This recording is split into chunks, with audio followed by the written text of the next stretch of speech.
तो चलिए अगला टाइप देखते हैं। अगला टाइप है क्वेश्चन नंबर 24 का, यानी कि दो संख्याएं एक तीसरी संख्या से क्रमशः 30% और 50% अधिक है। पहली संख्या दूसरी संख्या का कितना प्रतिशत है। ठीक है, तो बड़ा ही सिंपल क्वेश्चन है ये भी एक प्रकार का टाइप ऑफ परसेंटेज का जो अक्सर एग्जाम्स में रिपीट होता है। ये सब क्वेश्चंस को आसान श्रेणी में रखा जाता है, यानी कि ये ऐसे क्वेश्चंस हैं जिसको मैक्सिमम स्टूडेंट जो भी कंपटीशन में तैयारी कर रहे हैं और ठीक ठाक लेवल पे है वो सब बना देते हैं।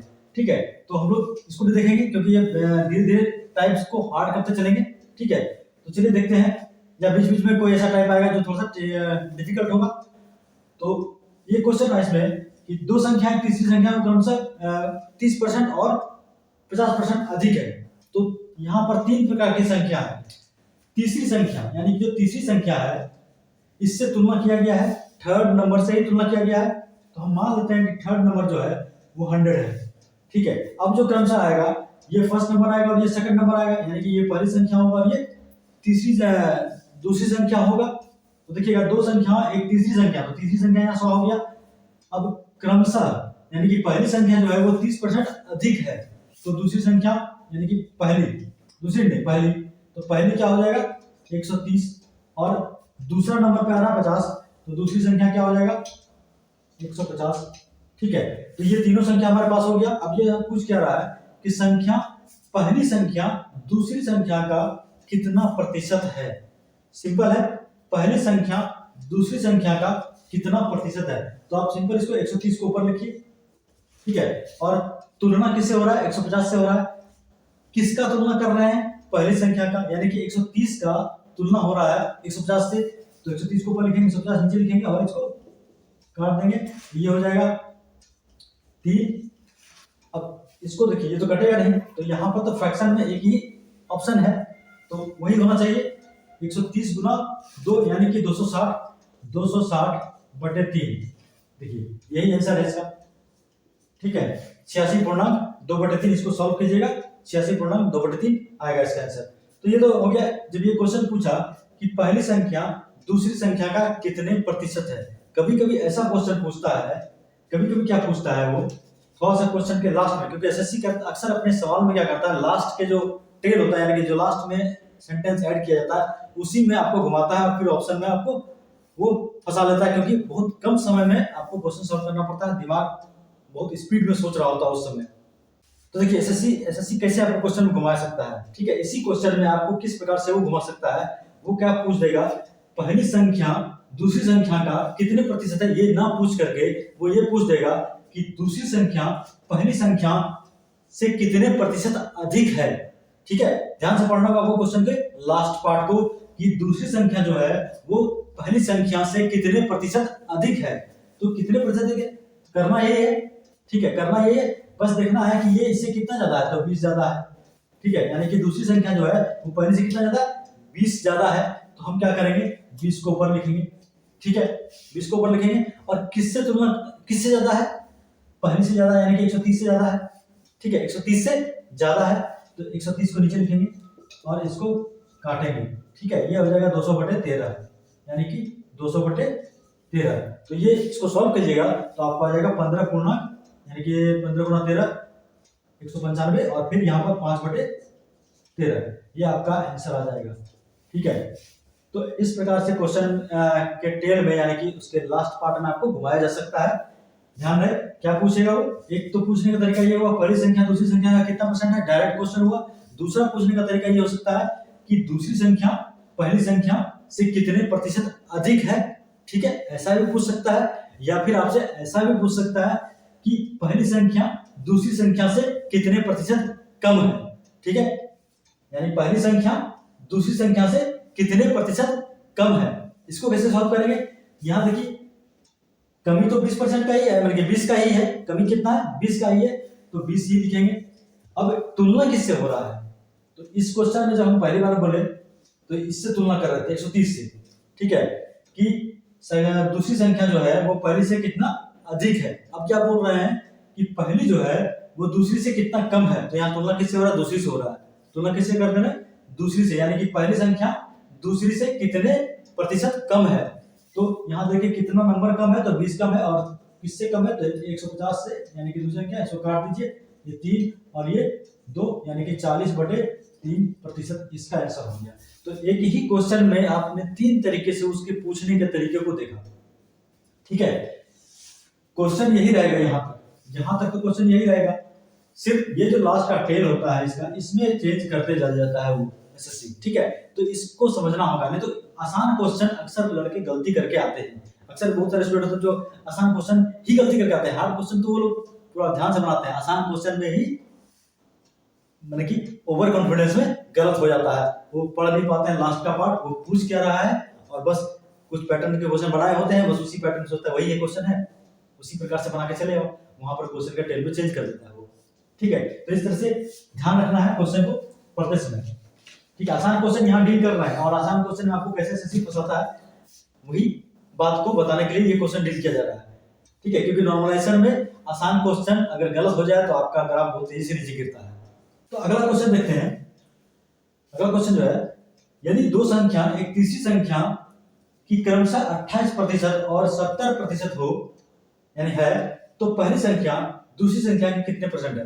बहुत ही सिंपल क्वेश्चन है, बहुत ही सिंपल पूछा गया इसको कि यदि दो संख्या तीसरी संख्या की क्रमशः 28% और 70% है, यानी कि वही कॉन्सेप्ट होगा इसमें कि तीसरी संख्या क्या हो जाएगा 100। ठीक है, लेकिन यहाँ पर थोड़ा सा डिफरेंस क्या है, इस क्वेश्चन और इस क्वेश्चन में क्या अंतर है, इसमें बोल रहा है 30% अधिक है, और इसमें क्या बोल रहा है डायरेक्ट कि तीसरी संख्या का ही वो 28% है। इसका मतलब कि जो पहली संख्या इसमें है वो सीधा सीधा 28 है, और जो दूसरी संख्या है वो सीधा सीधा क्या है 70 है, यानी कि 100 का 28% यानी 28, 100 का 70% यानी 70। ठीक है, ये हो गया, आपको तीनों संख्या पता चल गया। अब पूछ रहा तो पहली संख्या दूसरी संख्या के कितने प्रतिशत है, पहली संख्या दूसरी संख्या कितने परसेंट है। तो यहाँ पर पहली संख्या पूछ रहा है तो पहली संख्या ऊपर लिखिए और दूसरी संख्या नीचे लिखिए और इसको काट दीजिए, पता चल जाएगा कितना परसेंट है। तो ये 0 खत्म हो गया, 700 के 28। ठीक है, ये हो गया 40%, 40% इसका आंसर यहाँ है। ठीक है, तो ये बहुत ही सिंपल तरीका हो बताने का। इसमें फिर वही करेगा, वो क्या कर सकता है, वो चेंज कर सकता है। कैसे चेंज कर सकता है, बोल देगा कि पहली संख्या जो है दूसरी संख्या से कितने प्रतिशत कम है, पहली संख्या दूसरी संख्या से कितने प्रतिशत कम है। तो फिर वही बात हुआ, इन दोनों का अंतर क्या होगा, यानी कि 28 में से 70 में से 28 घटाएंगे तो कितना हो जाएगा, 70 में से 30 घटा दीजिए, 40 में से 2 घटा दीजिए 38, यानी कि 38 हो जाएगा। तो 38 का अंतर है। अब देखना है कि तुलना किससे कर रहा है। यदि इससे कर रहा है तुलना तो इसको नीचे लिखेंगे, और यदि इससे कर रहा है तो इसको नीचे लिखेंगे, अपने आंसर निकल जाएगा। ठीक है, यानी कि अगर पूछा जाए कि आपसे कि पहली संख्या जो है वो दूसरी संख्या से कितने कम है, पहली संख्या दूसरी संख्या से कितने प्रतिशत कम है, तो 38 ऊपर लिखेंगे और दूसरी संख्या यानी 70 नीचे लिख करके सॉल्व करेंगे, निकल जाएगा। या फिर पूछ सकता है कि जो दूसरी संख्या है वो पहली संख्या से कितने प्रतिशत अधिक है। ठीक है, ऐसा भी पूछ सकता है कि दूसरी संख्या पहली संख्या से कितने प्रतिशत अधिक है। तो यहाँ तुलना कर रहा है पहली संख्या से, तो अंतर तो 38 का ही है, 38 ज्यादा है इससे, ये 38 ऊपर लिखेंगे और 28 से तुलना हो रहा है, यानी कि पहली संख्या से तुलना हो रहा है, पहली संख्या नीचे लिख करके आंसर निकाल देंगे, वो फ्रैक्शन में आंसर निकल जाएगा। ठीक है, तो ये दो क्वेश्चन बताने का मतलब ये हुआ कि दो क्वेश्चन से आपको एक पता चल गया कि क्वेश्चन को किसमें वैरायटी कैसे ला सकता है वो। ठीक है, इसमें किस प्रकार से वो चेंज करके आपको ऑप्शन में फंसा सकता है एग्जाम में। चलिए अगला टाइप देखते हैं, 26 नंबर। यदि कपड़े का मूल्य 25% बढ़ जाए तो एक मनुष्य कितने प्रतिशत अपनी आवश्यकताओं में कटौती करे कि उसे अपना खर्च 10% बढ़ाना पड़े, यानी कि खर्च जो है उसका बढ़ेगा जरूर। इससे पहले जो एक टाइप देखे थे उसमें देखे थे कि 25% किसी वस्तु का मूल्य बढ़ जाता है तो अपनी आवश्यकताओं में कितना कटौती करे कि खर्च पर कोई असर ना पड़े, खर्च पर कोई असर ना पड़े। यहाँ क्या हो जा रहा है, आपका किसी वस्तु का मूल्य बढ़ गया है, ठीक है, आपको अपनी आवश्यकताओं में कटौती करना भी है, लेकिन खर्च भी आपका बढ़ जा रहा है, खर्च भी 10% यहाँ इंक्रीज हो जा रहा है। पहले वाले केस में यानी कि जो इससे पहले जो टाइप बताए थे उसमें खर्च पर कोई फर्क नहीं पड़ रहा था। ठीक है, आप जितना उधर वस्तु का मूल्य बढ़ रहा था उतना ही आवश्यकता में कटौती कर दे रहे थे, तो खर्च पर कोई फर्क नहीं पड़ रहा था। यहाँ पर खर्च में 10% बढ़ जा रहा है। ठीक है, तो बड़ा सिंपल है ये क्वेश्चन, कोई ज्यादा टिपिकल नहीं है। इसमें ध्यान ये देना है कि 25% उधर वस्तु का मूल्य बढ़ गया और इधर आपका खर्च बढ़ गया, यानी कि अब आप 25 का 25 नहीं घटा सकते हैं। ठीक है, आप कितना घटाना पड़ेगा, आप अपना घटा सकते हैं 15 ही घटेगा, 10 तो ऑलरेडी बढ़ गया है, तो आप यहाँ पर क्या कीजिएगा, ऊपर में जो पहले लोग 25 लिख करके नीचे 125 करते थे, ऐसा बनाते थे जब ये 10% नहीं दिया रहता था, इस तरह का क्वेश्चन, ठीक है। लेकिन यहाँ पर 10% दिया हुआ है, तो आप क्या कीजिएगा, इस 25 में 10 घटाइएगा, ठीक है।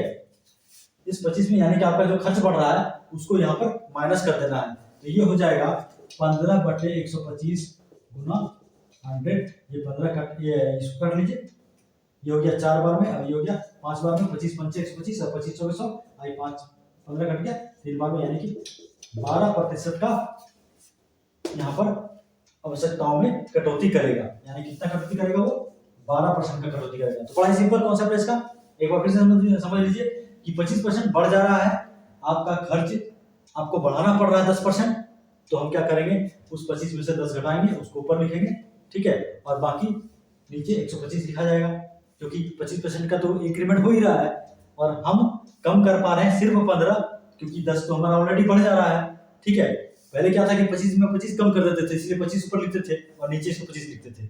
अब क्या कर रहे हैं, ऊपर हम 25 नहीं लिख सकते हैं, क्योंकि खर्च तो 10% बढ़ेगा ही बढ़ेगा, तो अल्टीमेट हम जो कमी कर सकते हैं वो सिर्फ 15 ही है, हम 15% ही घट सकते हैं, तो हम 15 ऊपर लिख दिए, ठीक है। यानी कि 25 माइनस 10 लिख करके 125 गुना 100, इस तरह से बना सकते हैं आप इसको, और तब होगा 12% का कटौती कर रहा है अपनी आवश्यकताओं में। अगर मान लेते हैं यहाँ पर 15 होता, खर्च 15% बढ़ जाता, तो फिर 25 में 15 ही घटाते, यहाँ 25 में 15 घटाते तो 10 आता, ठीक है। यदि बोलता कि नहीं आप खर्च में 20% बढ़ाना पड़ रहा है, तो 25 में 20 ही घटाते, 25 में 20 ही घटाते, 22 बोलता तो 25 में 22 घटाते। यहाँ खर्च जो भी बढ़ता, हम यहाँ पर कपड़े के मूल्य में जो वृद्धि हुआ है उसमें वो घटा करके उसको ऊपर लिखते, और नीचे जो हमारा कुल है यानी कि 100 प्लस जो बढ़ा हुआ प्रतिशत है वस्तु का वो लिखते, ठीक है। तो बड़ा ही सिंपल कॉन्सेप्ट इसका।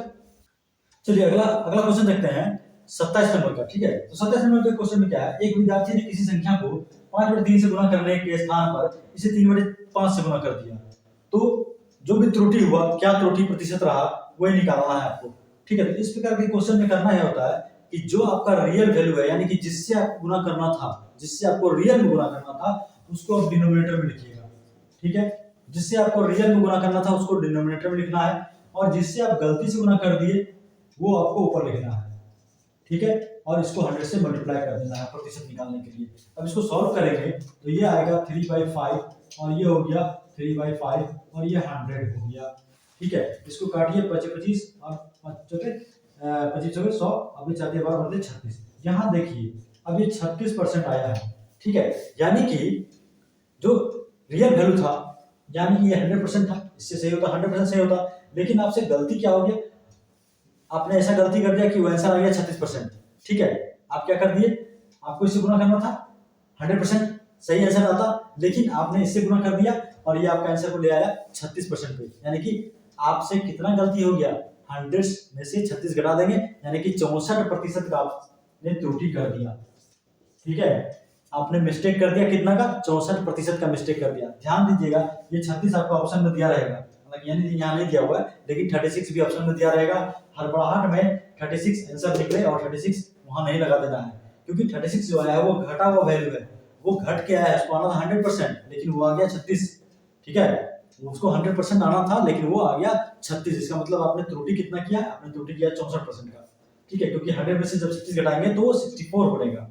अगर मान लेते वहां पर 85 आता तो हम 15% का त्रुटि मानते, ठीक है। यानी कि जो भी 100 से नीचे कम वैल्यू आएगा वही आपका त्रुटि होगा, यानी जो भी आपका इस प्रोसेस से बनाइएगा तो जो भी आपका आंसर आएगा उसको 100 से माइनस करके देखना है, और वो जो माइनस करने के बाद जो आंसर आएगा वो आपका रियल आंसर होगा।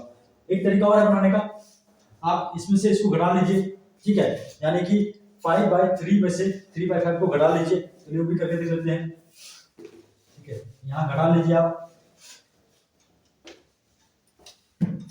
ये थोड़ा सा लेंदी हो जाता है, 5/3 में से 3/5 को घटाएंगे, ये क्या हो जाएगा, ये 15 यहाँ आ गया, ठीक है, 15 और ये 25 और 3 दिया 9, 25 में से 9 से 16, ठीक है। ये आंसर ये आपका रहा, और तब फिर नीचे 5/3 और फिर 100, ठीक है। तो इसको आप काटिएगा, यहाँ पर लिख दीजिए इसको 3/5 × 100, खत्म हो गया सब, ठीक है। अब ये 3 × 5 = 15, 5 × 25, ठीक है, 25 25 चौके 100, 16 चौके 64। देखिए ये भी आपका डायरेक्ट आंसर आ गया 64%। ठीक है, तो आप ऐसा भी बना सकते हैं या फिर वैसे भी बना सकते हैं। इसमें आप माइनस करके निकालिएगा तो डायरेक्ट आपका 64% निकलेगा, और नहीं माइनस कीजिएगा, ठीक है, डायरेक्ट निकालिएगा तो वो घटा हुआ वैल्यू निकलेगा, आपको 100 से नीचे देखना है। तो दोनों तरीके से आप बना सकते हैं। ठीक है, चलिए मिलते हैं अगले वीडियो में।